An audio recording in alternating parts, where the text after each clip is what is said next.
2,300 Americans and counting have managed to steal over $280 billion from all of us, and an additional $123 billion were wasted or misspent. That's the outcome of an Associated Press analysis where they found that approximately 10% of the $4.2 trillion allotted to COVID relief aid had been fraudulently claimed or lost in bureaucracy. Larry Turner, the Labor Department Inspector General, estimates that $76 billion alone were defrauded from the unemployment assistance programs, where recipients used the personal details from deceased Americans or those who are serving federal prison time. Another $115 billion were paid out to Americans who should not have received benefits in the first place because they were already well off.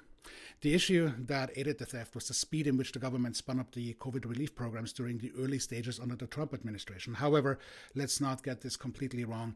They did not effectively address and fix their inefficiencies during the Biden administration either. Commonly, we would of course expect large-scale corporations that would happily defraud Americans, as we have seen time and again in the past. Not in this case, though. The $280 billion went to Americans ranging from soldiers to pastors, contractors, and anyone else in between willing to steal from the rest of us. So, of course, who's left holding the bag and potentially did not get any help at all because funding was exhausted at some point? Small business and unemployed workers who were either late to apply or unaware of the methods of application. By the time these actually deserving recipients came about, the money was already claimed.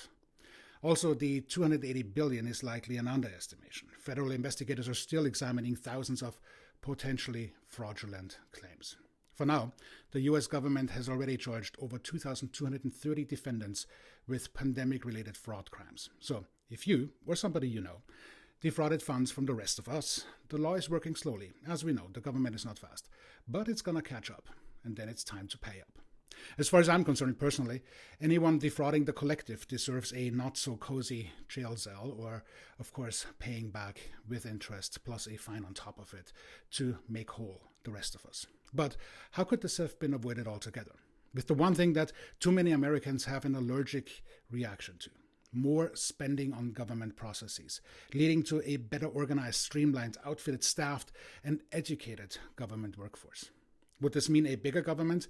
Not necessarily, but it would certainly mean and result in a better administration of a body that is designed to serve us, including the adequate regulation of our money.